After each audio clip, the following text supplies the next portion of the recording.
Welcome to this week's Design Matters newsletter. As you can see, it's a little bit different. We're all living under strange restrictions, aren't we? And we've got total lockdown. So I'm here in my own little studio, not in the pavilion where we normally record our videos at Laura's place.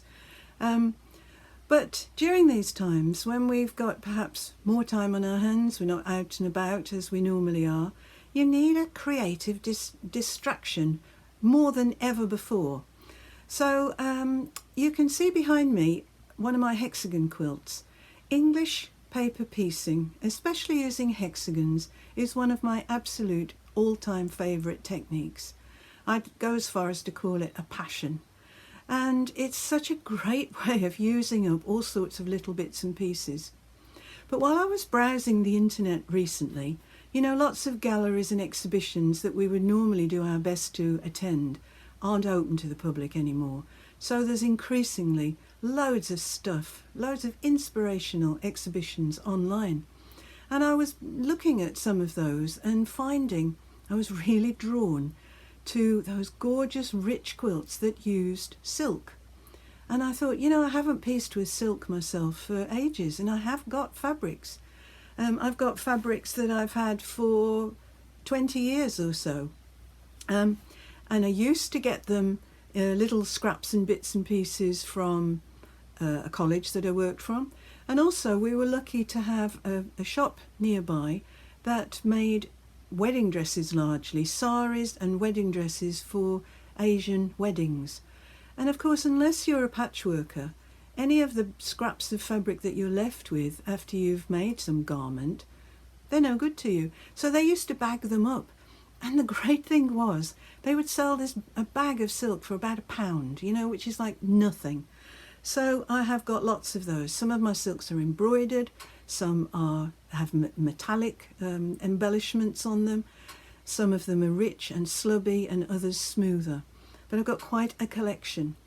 Now, silk can perish. So the first thing I've done is I've sorted through all my scraps, found out all of those bits of silk, masses of different colours. If I just grab a handful, you see I've got quite a range here in terms of colour. And I've given them all the test. So I've tugged at them to make sure that they're still strong. I don't want to waste my time doing hand stitching and piecing these together if they're not going to survive.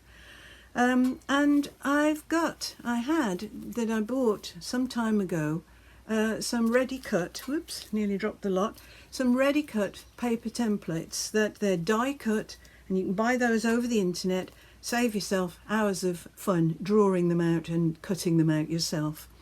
And these little hexagons are 3/4 of an inch, because I've got this theory that if you work with tiny shapes, you can actually put all kinds of colours in. You don't have to have a restricted colour palette. You don't have to, you know, be inspired by a particular theme or subject matter. You can just go for it and just use every scrap you've got that is big enough to cover one of those little paper shapes. So the short side you're seeing here, there are 6 sides obviously to a hexagon, and that side measures 3/4 of an inch. So any bit of fabric that was big enough to cover a paper shape, let me just grab one of those again, is fair game. And you can see, even from that little odd shape, I'll be able to get quite a number of hexagons out of that. Now, because I'm working with silk, a lot of it frays really quite readily. So I'm being a bit generous with how I cut my patches. I'm oversizing the seam allowance. You know, normally we'd say about 1/4 of an inch seam allowance to be economical with the fabric. But if you've got a very fraying fabric, it's a good idea to just be a little bit more generous with the shape that you cut out. And it doesn't have to be absolutely precise, because it's the paper template that is going to give you the accuracy that you need. So that's what I'm doing to fill my empty hours, or, you know, if I'm sitting in front of the TV at night and there's nothing very fascinating on, I find I can stitch and I can just listen. So I keep up with the drama, whatever it is. And I'm just covering as many of those shapes as I can with every colour of silk that I've got. So I'm going to go for this kind of, it won't be totally random, because I'm a, you know, I am a bit of a control freak, and I can't just take 2 patches and sew them together without judging them slightly. But I won't want to put 2 colours that are the same together, so I will kind of scatter them. And I'll try and be as spontaneous as I can, but I'm going for that sort of mosaic look with these tiny little shapes, and I think it's going to be quite jewel-like. What goes against my nature is, at the moment, I've no idea what I'm making. I put some pictures on Instagram, and my daughter Frances wrote saying, "Oh, what's it going to be? I'm looking forward to seeing what it's going to be." And I said, me too, because at the moment I'm just going with the flow, and I'll see how far I can get before I run out of steam or out of silk.